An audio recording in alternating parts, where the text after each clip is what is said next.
संपूर्ण नवद्वीप गौरमंडल गौरव प्रदेश श्रीमन महाप्रभु के दिव्य कृपा लीला प्रकाश से प्रकाशित है, ज्योतिर्मय है, आनंद निमग्न हो रहा है और श्रीमन महाप्रभु की सुमधुर मंगलमयी दिव्य लीलाओं से समग्र भगवत धरा आनंद में डूबी हुई है। भगवान की लीला का मतलब क्या है? श्रीधर स्वामी पाद कहते हैं, लीला का क्या तात्पर्य है? संवर्धनम संपोषणम च, तो निरंतर निरंतर भक्त के भाव का संवर्धन करती है और निरंतर निरंतर उसका संपोषण करती है। लीलाओं को श्रवण करने से हमारे अंदर जितना भी विषय है, व्यवहार है,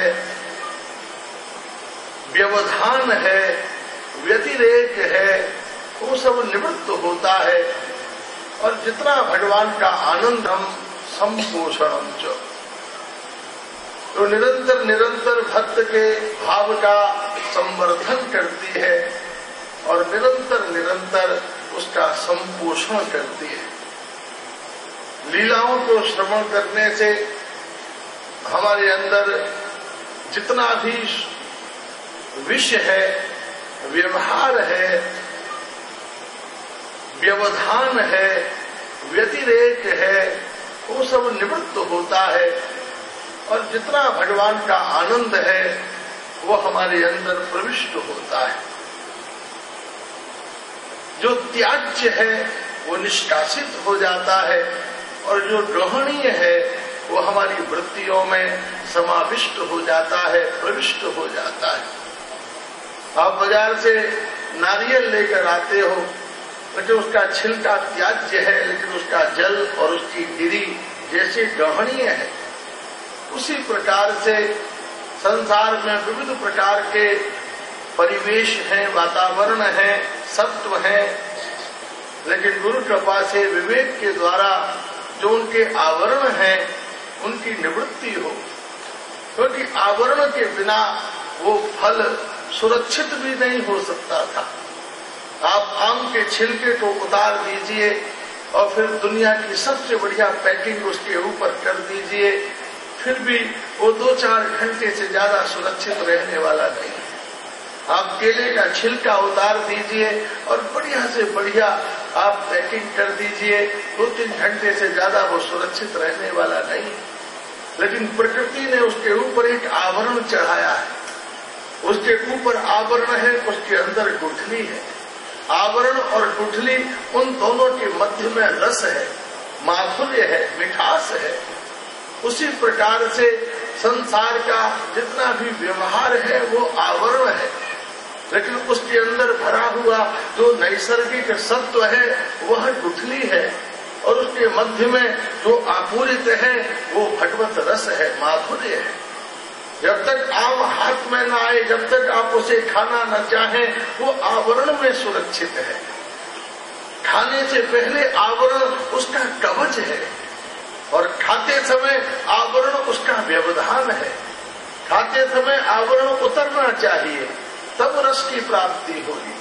उसी प्रकार संसार में जो भी है वो आवरण से आबद्ध है, समुदित है, समुपस्थित है, लेकिन उसके अंदर का जो आनंद है, उसके रस की जो पूर्णता है, विशिष्टता है, वही उसके रस का अत्यंत सुरक्षित परिधान है।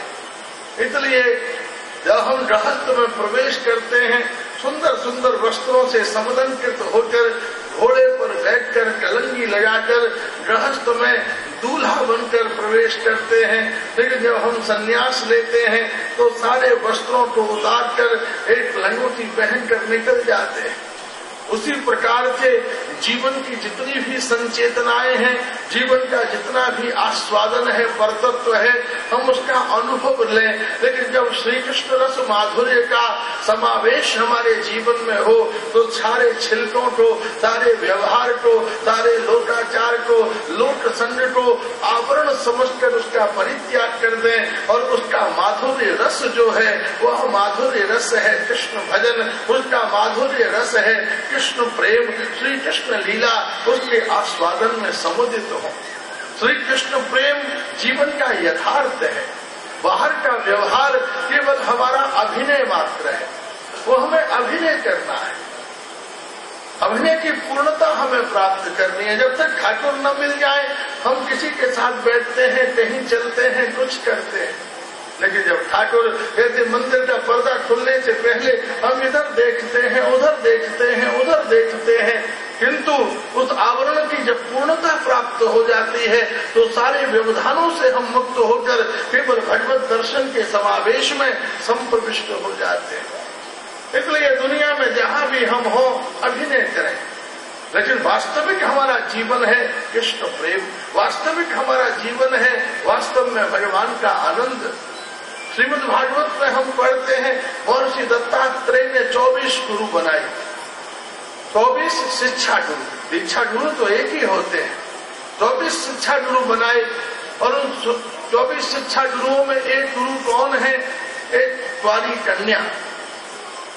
एक गांव में दंपति रहते थे, महर्षि दत्तात्रेय उधर से गुजरे, दंपति के यहाँ बड़ा भारी उत्सव हो रहा था।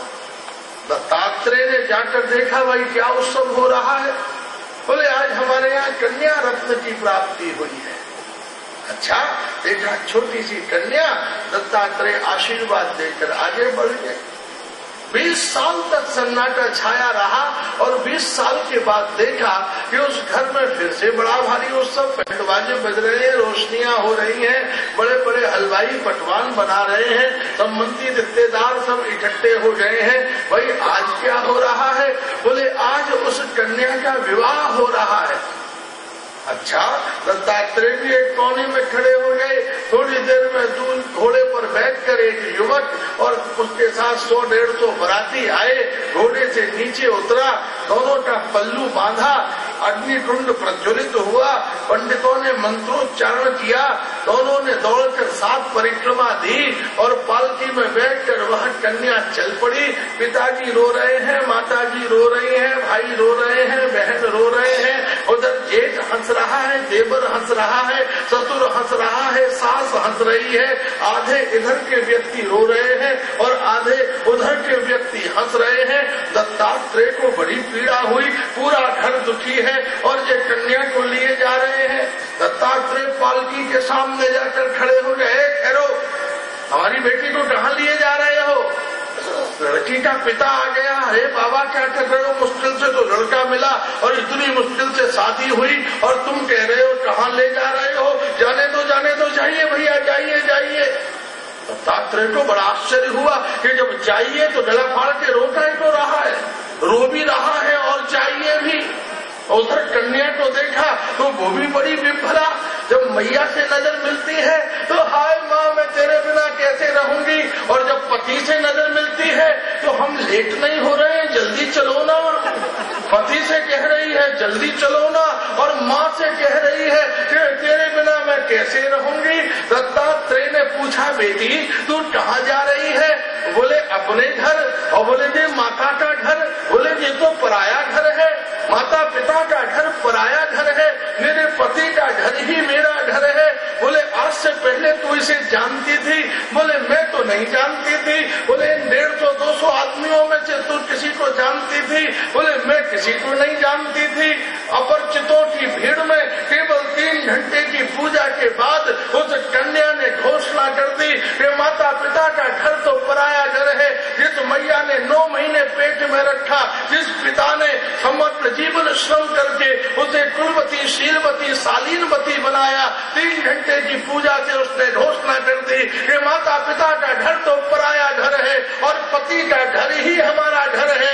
मैंने कहा जय हो, कन्या से बड़ा शिक्षक, कन्या से बड़ा गुरु कौन हो सकता है। हमने भी घोषणा कर दी कि हम इस माया के संसार ऐसे ही रहेंगे जैसे कन्या माता पिता के घर में रहती है और किसी दिन गुरु कृपा के पुरोहित पंडित को बुलाकर गोविंद के नाम से विवाह करके ये घोषणा कर देंगे कि ये माया का संसार तो पराया घर है, राधा गोविंद का धाम ही हमारा घर है।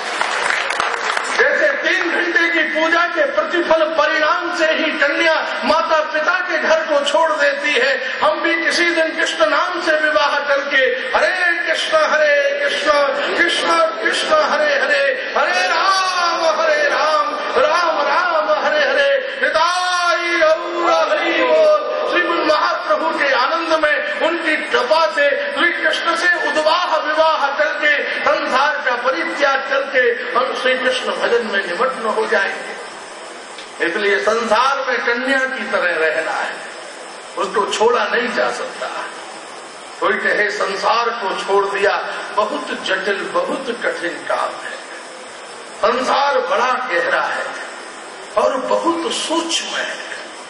जैसे हर जगह इंसान को पकड़ लेता है, रंग बदल जाते हैं, परिधान बदल जाते हैं, परिवेश बदल जाते हैं, वस्तु स्थितियां बदल जाती हैं, परिभाषाएं बदल जाती हैं, लेकिन उसकी जो आसक्तियां हैं, उसकी जो विकृतियां हैं, उसके जो व्यवधान हैं, उसके जो व्यतिरेक हैं, उसके जीवन की जो विविध प्रकार की बाधाएं हैं, वो हर पग पर हर कदम पर हमारे पैरों में बेड़ियां बनकर हमें अध्यात्म के मार्ग पर चलने में अवरोध पैदा करती है।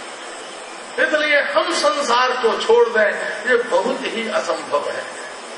श्री कृष्ण की कृपा यदि हो जाए तो गैया के खुर से बने हुए गड्ढे के समान इस संसार को पार किया जा सकता है। निषेध बुद्धि से संसार को नहीं छोड़ा जा सकता। कोई सोचे कि मैं निषेध करूं, आप जिस चीज का निषेध करेंगे वो उतनी ही जटिलता से आपको पकड़ लेगी। आप रोज पूरी न खाते हो, लेकिन एकादशी वाले दिन कह दिया जाए पूरी नहीं खानी, दिन भर वो पूरी ही परेशान करती है। हमारी पूरी एकादशी केवल इस बात से लड़ने में बीत जाती है कि मैं खाऊं कि नहीं खाऊं, खाऊं कि नहीं खाऊं। एक प्लेट में 4 समोसे रखे थे और एकादशी थी, माला भी जप रहा था, टेढ़ी नजर से देख भी रहा था। उनका 24 घंटे उन समोसों से ही लड़ाई झगड़ा चलता रहा अंदर ही अंदर। खाना है नहीं खाना है, सर्वम जिते जिते रसे। उसने ब्रह्मांड को जीत लिया जिसने अपनी इस जीव को जीत लिया। इन सारी इंद्रियों की अगर साम्राज्य की कोई इंद्रिय है तो ये जीव है। इतनी खतरनाक है कि भगवान ने इसे 32 बल्लमों के बीच में घेर कर रखा है, लेकिन फिर भी पुटर पुटर यह बाहर निकल कर ये तो भीतर घुस जाती है। पिटता बेचारा माथा है, कोई इस जीव को नहीं पकड़ता। ये पेट बेचारा कभी कुछ नहीं चिल्लाता, ये लाओ ये लाओ, ये जीव ही चिल्लाती है। रबड़ी लाओ, रसगुल्ला लाओ, पकौड़ी लाओ, चौचौड़ी लाओ, भात लाओ, रोटी लाओ, वो महाराज छोले भटूरे लाओ। आदमी सुबह से शाम तक खाए जा रहा है, खाते खाते गला भर गया, सांस नहीं ली जा रही, पेट फूल गया। पत्नी से कह रहा है नींबू पानी दे भाई, बहुत ज्यादा खा लिया। पत्नी ने थोड़ा कुछ दिया, 2-3 घंटे में डकार आई, चैन पड़ा। बोले चैन पैन छोड़, तू ये बता कल क्या बनाएगी। फिर कल की योजना में फंस गए कि कल हम क्या खाएंगे। नित्य नित्य वह व्यवधान, नित्य नित्य यह जीव। एक बात ऐसी कह दे कि जन्म जन्म का मित्र तुम्हारा शत्रु हो जाए, एक बात ऐसी कह दे कि जन्म जन्म का शत्रु तुम्हारा मित्र हो जाए। द्रौपदी ने बस इतना कह दिया, अंधे की संतान अंधा ही पैदा होता है, और महाभारत का युद्ध छिड़ गया। आज संसार में कितने युद्ध हैं। भारत वर्ष की 20% आबादी नित्य प्रति सूर्योदय से सूर्यास्त का समय अदालतों में व्यतीत करती है।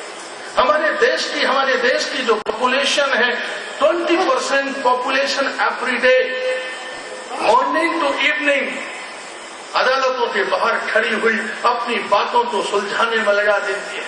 कितने जवान, कितने बूढ़े, कितनी स्त्रियां केवल इस वाक युद्ध के कारण, इस जवान की विकृति के कारण अदालतों में पीढ़ी दर पीढ़ी उलझे हुए पड़े हुए हैं। इसलिए इस जीव को जीतना बहुत जरूरी है।